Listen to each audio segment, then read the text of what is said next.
அனைத்து நல்ல உள்ளங்களுக்கும் வணக்கம். நான் உங்கள் மணீஷ் மணிகண்டன். உங்கள் ராசிக்கு மிகப்பெரிய அளவில் மாற்றங்களை ஏற்படுத்தக்கூடிய அமாவாசை யோகம். கோச்சார ரீதியாக சூரியனை கிட்ட நெருங்கக்கூடிய அந்த நாளே அமாவாசையை குறிக்கக்கூடிய நாளாக இருக்கும். அமாவாசை என்று சூரியனும் சந்திரனும் ஒன்றோடு ஒன்று பின்னப்பட்டு, இது பொதுவாக இந்த வரக்கூடிய அமாவாசை மிகப்பெரிய அளவில் ஒரு மாற்றத்தை கொடுப்பது மட்டும் இல்லாமல், ஒவ்வொரு அமாவாசையிலும் இதை நீங்கள் செய்து விடுங்கள். சுய ஜாதகத்திற்கு சந்திர பகவானும் சூரிய பகவானும் உங்களுக்கு லக்கணத்துக்கு என்னவா இருக்கிறாரோ, ராசிக்கு பொறுத்த வரைக்கும் உங்கள் ராசிக்கு இந்த சூரியனுடைய நிலையை சாதகமான யோக பலனை செய்து கொடுக்கும். பொதுவாகவே சூரியன் இப்போ அடுத்தடுத்து ட்ராவல் பண்ணக்கூடிய இடங்கள் அனைத்துமே பலம் சேர்க்கக்கூடிய இடம், யோகங்களை ஏற்படுத்தக்கூடிய யோகங்கள் ஏற்படுத்தக்கூடியது. இது ரொம்ப முக்கியமானது. அமாவாசை அன்று விரதம் இருப்பது எவ்வளோ முக்கியமோ, அந்த நாளில் உங்களுக்கு ராசி கலர் என்னவோ அந்த உடையை அணிந்து கொள்ளுங்கள். காலையில் குளித்துவிட்டு விரதம் இருந்துவிட்டு அதன் பிறகு நீங்கள் மதியம் படிச்சுட்டு அதுக்கப்புறம் சாப்பிடுங்கள். ரொம்ப நல்ல பலனை கொடுக்கும். நிறைய பேர் விரதம் இல்லாமல் இருக்கிறார்கள். அமாவாசையில் நிறைய பழக்க வழக்கங்களை தவறாக பயன்படுத்தி கொண்டு இருக்கிறார்கள். அதாவது இந்த டைமில் சாப்பிடாமல் விரதம் இருக்கணும் அப்படின்றது மதியம் ஒரு 11 மணி வரைக்கும் அதை படிச்சுட்டு அதுக்கு சாப்பிடும்போது நல்லது. காகத்துக்கு போய் வச்சுட்டு வந்து சாப்பிட்றது நல்லது. இந்த பழக்க வழக்கங்களை பற்றி ஃபுல்லாக நான் வீடியோ சொன்னால் பலன் சொல்ல முடியாது. ஏன்னா நம்ம இதில் உங்கள் ராசிக்கு பலன்களை சொல்ல வந்திருக்கோம். இதை கூடுதலாக தான் சொல்லிகிட்டு இருக்கோம். ஏனென்றால் விரதம் யாரும் இருப்பதில்லை. காலையில் எழுந்தவுடன் நீங்கள் உங்களுடைய முன்னோர்களை நினைத்து கொண்டு நீங்கள் அந்த நாளை தொடங்குங்கள். நீங்கள் இருக்கீங்க, எல்லாமே சிறப்பாக இருக்கும். ஏன்னா அந்த அமாவாசையில் சொல்கிற அன்றைக்கி ரொம்ப ஸ்பெஷலாக இருக்கும். ரொம்ப பெரிய அளவில் வளர்ச்சியை கொடுக்கும். பெரிய அளவில் உங்களுக்கு ஒரு மாற்றம், உயர்ந்த நிலையை கொடுக்கும். இப்போ கோச்சார ரீதியாக சூரியனும் சந்திரனும் ஒன்றாக இருக்கும் பொழுது மிக முக்கியமாக கடன் சுமையிலிருந்து மீளக்கூடிய இந்த வாய்ப்பை ஏற்படுத்தி கொடுக்கும். அந்த நாளில் நீங்கள் வறுமையில் இருப்பவர்களுக்கு தானம் செய்யுங்கள், உணவு வாங்கி கொடுங்கள். அதேபோல் அந்த நாளில் மிக முக்கியமாக நீங்கள் எந்த சொல்லியும் கெட்ட வார்த்தையை பேசி விடாதீர்கள், வெறுத்து விடாதீர்கள். எதிர்மறையான சம்பவங்களை பற்றி பேசாதீர்கள். முன்னோர்களை எதுவும் இழிவுபடுத்திடாதீர்கள். குலதெய்வம் கோயிலுக்கு செல்லாததை பற்றிலாம் பேசாதீர்கள்.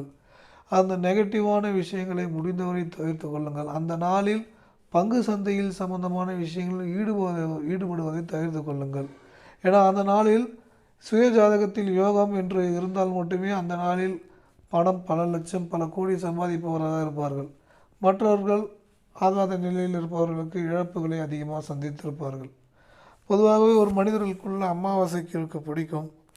அமாவாசைக்கு இருக்கு என்று சொல்லும்போது வீட்டிலிருந்து கோபத்தை வெளிப்படுத்துவது, மனைவியை கடுமையாக அடிப்பது, கணவரை கடுமையாக திட்டுவது, முடிஞ்சு போன விஷயங்களை பற்றி பேசுவது, எதிர்மறையான மனநிலையோடு அணுகுவது.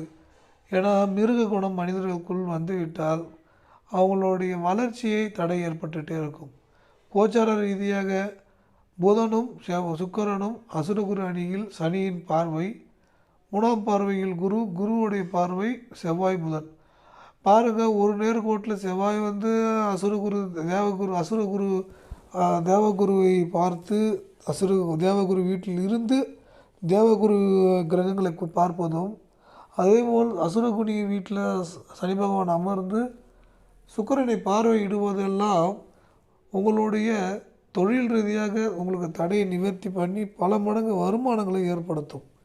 பரவாயில்லையே, பணம் வருதே, நிறைய வந்துக்கிட்டே இருக்கே அப்படின்னு நீங்களும் மகிழ்ச்சி அடைந்து விடுவீர்கள். ஆனால் இந்த இடத்தில் தான் ட்விஸ்ட் இருக்குது. என்ன விஷயம்னா, பணம் வருதுன்ற தைரியத்தில் இன்னும் கடன் வாங்கி நம்ம போடுவோம், இன்னும் கடன் வாங்கி செய்வோம், இன்னும் மேலும் மேலும் அதை அதிகரித்து கொள்வோன்ட்டு தப்பான முடிவை எடுத்து சிக்கலில் சிக்கக்கூடிய தன்மையெல்லாம் ஏற்படுத்தும். இந்த நேரத்தில் தான் நீங்கள் நிதானமாக கவனமாக கையாள வேண்டும். கொஞ்சம் அவசரப்பட்டாலும் அது மேலும் எதிர்மறை பலன்களை ஏற்படுத்தும். செவ்வாயின் 4ஆம் பார்வை மிக முக்கியமாக ராகுவை பார்ப்பதும், ராகு புதனின் காலில் அமர்ந்திருக்கும் போது பொதுவாக புதன் செவ்வாயுடைய நிலை தொடர்பு பெறும் பொழுது அவசரமாக முடிவு எடுப்பது, அவசரமாக ஒருவரை கூப்பிட்டு செல்வது, இது மாதிரியான புத்தியெல்லாம் கெடுக்கும். அதே மாதிரி சந்தேக எண்ணங்கள் வரும்.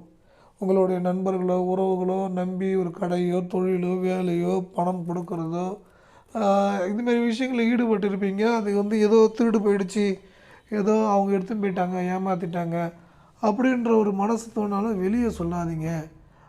ஒருவேளை அங்கே எடுத்துகிட்டே போகாமல் நீங்களே போய் சும்மா சொன்னால் கூட ஆப்போசிட்டில் இருக்கிறவங்களுக்கு மனதை வலியை கொடுக்கும். ஒருவேளை எடுத்திருந்தாலும் கூட அவர்களை மன்னித்து விடுங்கள்.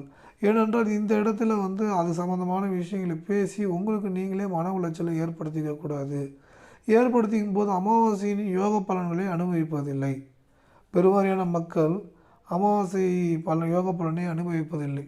அந்த நாளில் கெட்ட வார்த்தை, கோபங்கள், வெறுப்புகள், எதிர்மறையான சிந்தனையில் இருக்கக்கூடிய தன்மை, இப்படி நிறைய விஷயங்களை வந்து அவங்களே விதைச்சிக்கிறாங்க.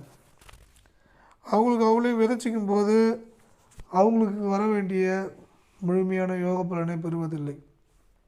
குரு பகவான் சூரிய நட்சத்திரத்துக்கு சென்று குருவும் சூரியனும் தொடர்பு பெற்றும்போது 5, 9, 6 5 கடன் நோய் 5 குலதெய்வம் முன்னோர்கள் சப்போர்ட்டு, 9 எல்லாவித பாக்கியஸ்தானம், அடுத்தது 6, 8 அப்போ கடன் நோய் எதிரி, கோர்ட்டு கேஸு, வம்பு வழக்கு, இந்த மாதிரி நிலைகள்லாம் ஏற்படுத்தக்கூடிய வாய்ப்பு சூழ்நிலை இருக்கிறது என்றால் முடிந்தவரை நீங்கள் நிதானமாக செயல்படுங்கள். பொறுமையாக எடுத்து சொல்லுங்கள். ஏனென்றால் உங்களை அறியாமல் நீ தான் காரணம், நீ தான் அனைத்துக்கும் பொறுப்பு ஏற்க வேண்டும், இப்படி ஏதாவது நெகட்டிவாக நீங்கள் சொல்கிறீங்கன்னா அது உங்களுக்கு மேலும் துன்பமான எதிர்மறையான விஷயங்களை ஏற்படுத்தி மன உளைச்சலை உண்டாக்கும். இதை நீங்கள் கவனத்தில் எடுத்துக்கொள்ள வேண்டும். அவசரப்பட்டு எதையும் உடனே நடக்கணும், உடனே ஏற்படணும் என்ற நோக்கத்தில் செய்து விடாதீர்கள். அடுத்தது கேது, புதன், நரம்பு சம்பந்தமான பிரச்சனை, கோபங்கள், வலிகள், புத்தியை கெடுக்கக்கூடிய நிலை, நியூரோ ப்ராப்ளம், நர்வஸ் சம்பந்தமான பிரச்சனைகள், இதுமாரி விஷயங்கள்லாம் ஏற்படுத்துதுன்னா அதுக்கு தகுந்த மாதிரி நீங்கள் அதையெல்லாம் குறைத்து கொள்ளுங்கள், மாற்றிக்கொள்ளுங்கள். ஏனென்றால் இப்பொழுதே நீங்கள் மாற்றிக்கொள்ளும் பொழுது தான் உங்களுக்கு எதிர்மறையான பலன்கள் அனைத்தும் நீங்கும். இல்லையென்றால் எதிர்காலத்தில் உங்களுக்கு நரம்பு சம்பந்தமான தொந்தரவுகளை ஏற்படுத்தும். ஏனென்றால் இந்த 18 மாத காலகட்டம் என்பது கூட இந்த கேதுவுடைய நிலை உங்களுக்கு நேர்மறை யோகத்தை ஏற்படுத்தும். அதற்கு தான் ஜீவசமாதி செல்லுங்கள், அங்கே சென்று மன்னிப்பு கேளுங்கள். நான் நல்ல மனிதனாக வாழ விரும்புகிறேன், நல்ல எண்ணங்களை எனக்கு கொடுங்கள் என்று சொல்லுங்கள். ஏனென்றால் நல்லவர்கள் தான், மனிதர்கள் அனைவரும் நல்லவர்கள் தான்.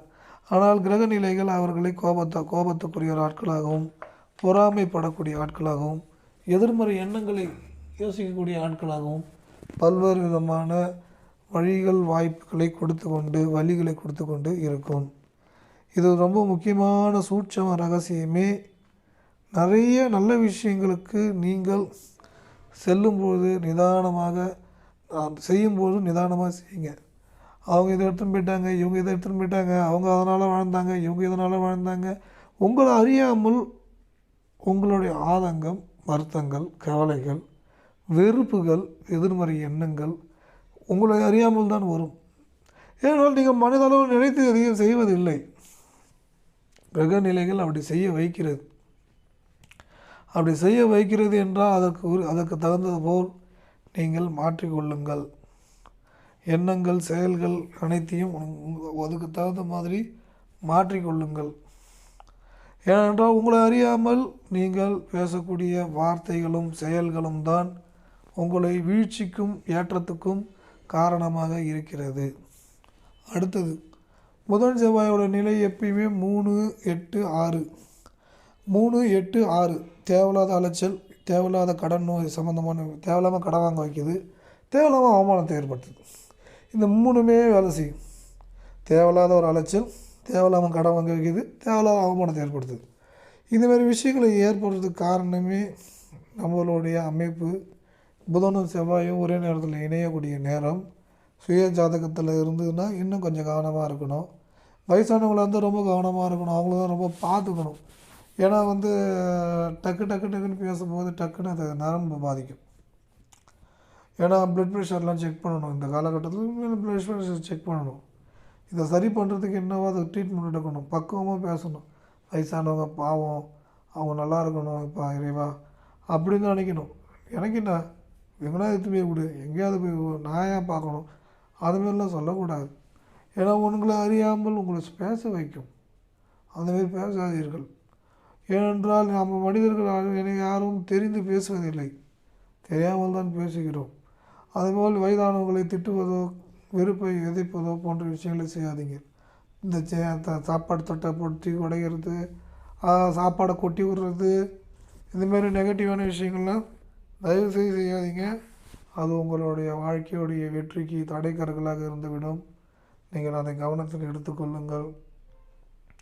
ஏனென்றால் உங்களுடைய வாழ்க்கையில் பெரிய வாய்ப்புகள் வரப்போகிறது. அந்த வாய்ப்பு மூலயமா நீங்கள் வசதியான நிலையை அடைவீர்கள். கேது நின்ற வீட்டிற்கு புதனும் செவ்வாயும் 4, 10 என்ற நிலையில் இருக்கிறது. வீடு வாகனம் சொத்துக்கான வழிகள் கிடைக்கும். ரொம்ப நாளாக வராத சொத்துக்கள், வீடு, இடம் சார்ந்த விஷயங்கள், அதே மாதிரி உங்களுக்கு வராத பண வரவு எல்லாம் வர வச்சு கொடுக்கும். அதன் மூலம் உங்களுக்கு பன்மடங்கு வளர்ச்சி, பன்மடங்கு முன்னேற்றம், எதிர்மறை எண்ணங்கள், எதிர்மறை செயல்கள் அனைத்திலும் உங்களுக்கு மேலோங்கி கொண்டு செல்லும். மிக முக்கியமாக நல்ல மனிதர்கள் உங்களுக்கு நண்பர்களாக வருவார்கள். சில விஷயங்களை அவங்க சொல்லும்போது கோவப்பட்டு அவங்கள்ட்ட விலகி போயிடாதீங்க. நிதானமாக அவங்கள சொல்கிறது கேளுங்க. எல்லோரும் நல்லவங்க கெட்டவங்க இருக்காங்க, எல்லோரும் கெட்டவங்கன்னு நினச்சிட வேண்டாம். நல்லவங்களும் இருக்காங்க. நல்லவங்களே கெட்டவங்கள மாற்றுறது நம்ம. தேவையில்லாமல் இடகடமாக பேசி வெறுக்கிறது, ஏதாவது ஒரு எமோஷனாக சொல்லக்கூடிய வார்த்தைகள், பேச்சுக்கள் அனைத்துமே நமக்கு ஆப்போசிட் ரியாக்ஷனை கொடுக்கும். இதை நீங்கள் புரிந்து கொண்டு மன்னித்து விடுங்கள். நல்லதே நடக்கும் என்று நம்புங்கள். நல்லதே நடக்கும். இறைவன் உங்களை கைவிட மாட்டார். அமாவாசை அன்று காளியம்மன், மாரியம்மன், துர்க்கை போன்ற கோயிலுக்கு சென்று எலுமிச்சம்பழத்தை எடுத்து அந்த சூலத்தில் சொருகும்போது ராகுவின் தோஷங்கள் உங்களை விட்டு விலகும். ராகுவோடைய ஏமாற்றம் சொல்லக்கூடிய விஷயங்கள் விலகும். ஜோதிட ரீதியாக உங்களுக்கு முழுக்க முழுக்க யோக பலன்களை கொடுக்கும். ராகு உங்களுக்கு சூதாட்டத்தில் போய் பணத்தை இழக்க வைக்கிறது, மனசை கெட்டு விட்டு போய் எங்கேயா பணத்தை கொடுத்து ஏமாறுறது, இந்தமாதிரி செயல்கள் எல்லாம் நிறைய செய்து விட்டீர்கள்.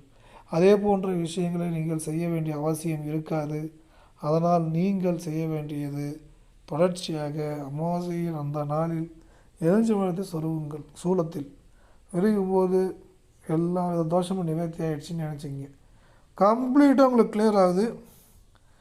நீங்கள் உங்களுடைய நிலை, எண்ணங்கள், செயல்கள் எல்லாமே மேலே மேலே மேலே டாப்பில் கொண்டு போய்டும். டாப்பில் வேறு லெவலில் கொண்டு போய்டும். மிக மிக உன்னதமான யோக பலன்கள், மிக மிக சிறப்பான யோக பலன்கள் உங்களுக்கு ஏற்படுத்தி கொடுக்கும். நிறைய வாய்ப்புகள், நிறைய விஷயங்கள் உங்களுக்காகவே இறைவன் காத்து கொண்டு இருக்கிறார். ஓகேங்களா? நீங்கள் எதை பற்றியும் யோசிக்க வேணாம், தைரியமாக இருக்கலாம். நல்ல விஷயங்கள் உங்களுக்கு இருக்குது, நல்ல மாற்றங்கள் உங்களுக்கு இருக்குது. நல்லதே நடக்கும். இறைவன் உங்களுக்கு துணை நிற்பார். தைரியமாக இருங்கள். மீண்டும் ஒரு நல்ல சந்திப்போம்.